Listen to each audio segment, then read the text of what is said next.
이사야 7장. 우시아의 손자이며 요담의 아들인 아하스가 유다의 왕으로 다스릴 때 아람의 르신 왕과 르말리아의 아들인 이스라엘 왕 베가가 예루살렘과 전투를 하기 위해 올라왔다. 그러나 그들은 예루살렘을 정복할 수 없었다. 다윗 왕실에 아람이 에브라임에 진을 쳤다라는 말이 전해졌다. 그러자 아하스와 그 백성의 마음이 마치 숲속의 나무들이 바람 앞에서 흔들리듯 떨렸다. 그러자 여호와께서 이사야에게 말씀하셨다. 너와 내 아들 스알랴 숲은 세탁자의 들판 길가에 있는 윗저수지의 수로 끝으로 나가서 아하스를 만나거라. 그리고 그에게 이렇게 말하여라. 조용히 기다리고 두려워하지 마라. 아람 왕 르신과 르말리아의 아들이 분노한다 할지라도 그들은 연기나는 두 부직갱이 토막에 불과하니 거기에 마음 약해지지 마라. 아람과 에브라임과 르말리아의 아들이 음모를 꾸미며 말하기를 우리가 유다로 밀고 올라가 겁을 주고 침입해서는 다부엘의 아들을 왕으로 세워버리자고 하지만 주 여호와가 말한다. 그런 일은 일어나지 않는다. 그런 일은 없을 것이다. 아람의 머리는 다메섹이고 다메섹의 머리는 르산일 뿐이기 때문이다. 그리고 65년 안에 에브라임은 산산조각 나서 더 이상 한 민족이 되지 못할 것이기 때문이다. 또한 에브라임의 머리는 사마리아이고 사마리아의 머리는 르말리아의 아들일 뿐이기 때문이다. 만약 너희가 굳게 믿지 않으면 결코 굳게 서지 못할 것이다. 여호와께서 다시 아하스에게 말씀하셨다. 너는 내 하나님 여호와께 표적을 보여달라고 요구하여라. 저 깊은 무덤에서 오는 것이든 저 높은 위에서 오는 것이든 표적을 구해보아라. 그러나 아하스가 말했다. 저는 요구하지 않겠습니다. 여호와를 시험하지 않겠습니다. 그러자 이사야가 말했다. 다윗 왕실은 이제 들으십시오. 다윗 왕실은 사람들을 지치게 한 것도 모자라 이제 내 하나님마저 지치게 합니까?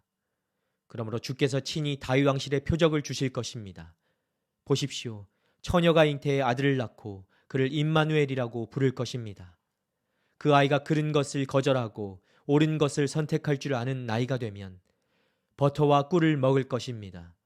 그렇습니다. 그 아이가 그른 것을 거절하고 옳은 것을 선택할 나이가 되기 전에 당신이 두려워하는 두 왕의 땅은 버려질 것입니다. 여호와께서 에브라임이 유다로부터 떨어져 나가던 날 이후로 한 번도 오지 않았던 시절을 당신과 당신의 백성과 당신의 조상의 집에 오게 하실 것입니다. 그때 그가 아시리아 왕을 불러 올리실 것입니다. 그날에 여호와께서는 휘파람을 불어 이집트의 나일강 끝에서 파리떼를 부르시고 아시리아 땅에서 벌떼를 부르실 것이다. 그러면 모두들 몰려와서 거친 골짜기와 바위 틈과 모든 풀밭과 모든 가시넘불 위에 내려앉을 것이다. 그날에 주께서 유프라테스 강 너머에서 빌려온 면도칼 곧 아시리아 왕을 통해 머리털과 발털을 밀고 수염마저도 완전히 밀어버리실 것이다. 그날에는 사람마다 어린 암소 한 마리와 양 두 마리를 기르게 될 것이다. 그리고 그것들이 내는 젖이 많아서 버터를 먹을 수 있을 것이다. 그 땅에 남아있는 사람들은 모두 버터와 꿀을 먹을 수 있을 것이다.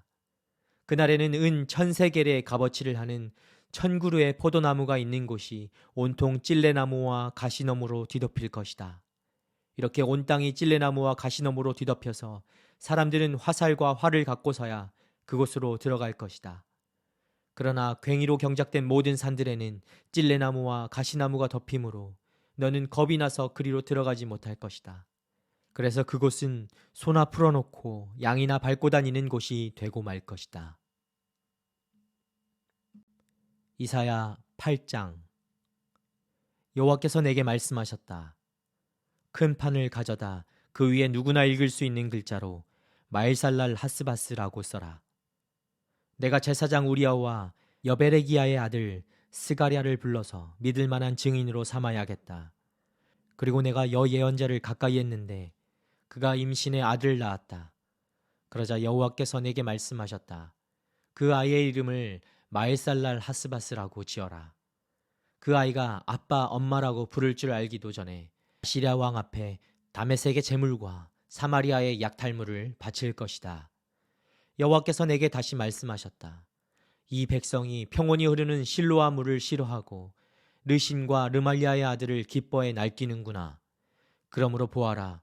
나 주가 거세게 몰아치는 강물 곧 아시리아 왕과 그의 모든 위력을 그들 위로 넘쳐 흐르게 할 것이다. 그 강물이 모든 물길을 넘고 모든 뚝을 넘쳐 흘러 유다까지 침범에 휩쓸고 지나가면서 그 강물이 목에까지 차오를 것이다. 그러나 임마누엘이여, 그가 날개를 펼쳐 내 땅을 전부 덮을 것이다. 너희 민족들아, 함성을 질러보라. 그래도 산산이 부서지고 말 것이다. 귀 기울이라. 멀리 있는 모든 나라들아, 허리를 동여보라. 그래도 부서질 것이다. 허리를 동여보라. 그래도 부서질 것이다. 전략을 세워보라. 그래도 소용없을 것이다. 말을 짓거려보라. 그래도 이루질 못할 것이다. 하나님께서 우리와 함께 하시기 때문이다. 여호와께서 그분의 손으로 나를 강하게 붙잡고 이 백성들의 길을 따르지 말라고 경고하며 말씀하셨다. 이 백성이 음모라고 말하는 모든 것에 대해서 음모라고 말하지 마라. 그들이 두려워하는 것을 두려워하지 말고 떨지도 마라. 너희는 만군의 여호와 그분을 거룩하다고 여겨야 한다. 너희가 두려워하고 떨어야 할 분은 다름 아닌 그분이다. 그분은 성소도 되시지만 이스라엘의 두 집에는 걸리는 돌도 되시고 부딪히는 바위도 되시며 예루살렘 주민에게는 함정과 올가미도 되신다. 많은 사람들이 거기에 걸려 비틀거리고 넘어지고 깨지며 덫에 걸리고 잡힐 것이다. 나는 증거 문서를 묶어매고 내 제자들과 함께 이 가르침을 봉인하고는 여호와를 기다릴 것이다. 그분이 야곱의 집에 얼굴을 숨기고 계시지만 나는 그분을 기다리겠다. 여기에 여호와께서 주신 자녀들과 나를 보아라. 우리는 시온산에 계시는 만군의 여호와께서 이스라엘에게 주신 표적과 상징이다.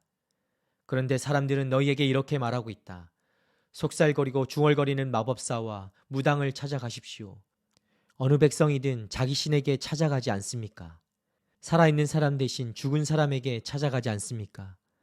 율법과 증거에 따르면 이런 말을 하는 사람은 기필코 동트는 것을 보지 못할 것이다. 그들은 고생하며 배고파하며 이 땅을 헤맬 것이다. 그리고 그들이 굶주리면 화가 나서 위를 쳐다보고 그들의 왕 그들의 하나님을 저주할 것이다.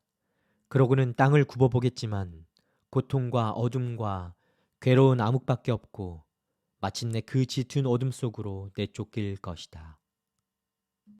이사야 9장. 그러나 고통을 겪고 있는 사람들에게 어둠은 이제 사라졌다. 전에는 그가 수불론 땅과 납달리 땅이 모욕을 당하도록 내버려 두셨지만 이후로는 바닷길과 요단강 저편의 땅과 이방 사람들이 사는 갈릴리를 영광스럽게 하셨다. 어둠 속에서 걷던 백성이 큰 빛을 보았고 죽음의 그림자가 드리운 땅에 사는 사람들 위에 빛이 비쳤다. 주께서 이 백성을 번성케 하셨고 기쁨을 키워 주셨습니다. 사람들이 추수할 때 기뻐하고 전리품을 나눌 때 즐거워하듯이 그들이 주 앞에서 기뻐합니다. 그들을 짓누르던 멍에와 어깨를 내리치던 회초리와 압제자의 몽둥이를 미디안을 꺾으시던 날처럼 주께서 부숴버리셨기 때문입니다. 쿵쿵거리며 짓밟았던 모든 군화와 피범벅이 된 모든 군복이 땔감으로 불에 타 사라졌기 때문입니다. 한 아이가 우리를 위해 태어났다. 우리가 한 아들을 얻었다. 그의 어깨에서 주권이 있고 그의 이름을 기묘자, 모사, 전능하신 하나님, 영원하신 아버지, 평화의 왕이라고 불릴 것이다. 그분의 넘치는 주권과 평화는 다윗의 보좌와 그의 왕국 위에 끝없이 펼쳐질 것이다. 지금부터 영원히 공평과 정의로 그것을 견고히 세우실 것이다.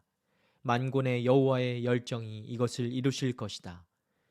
내 주께서 야곱에게 말씀을 던지셨고 그 말씀이 이스라엘에게 떨어지고 있다. 그러나 모든 백성들 곧 에브라임과 사마리아 주민들은 이것을 알고 있지만 마음이 교만하고 자만심에 가득 차서 말하기를 벽돌이 무너졌지만 우리가 다듬은 돌로 다시 짓고 무화과 나무가 찍혀 쓰러졌지만 우리가 백향목으로 바꿔 심겠다 하는구나. 그래서 여호와께서 르신의 대적들을 자극하셨고 그의 원수들을 부추기셨다. 동쪽에서는 아람 사람들이, 서쪽에서는 블레셋 사람들이 모두 입을 벌려 이스라엘을 삼켜버렸다. 그러고 여전히 그분의 분노가 풀리지 않아 아직도 그분의 손이 펴져 있다. 그런데도 이 백성은 자기들을 치신 분에게 돌아오지 않고 만군의 여호와를 찾지도 않았다.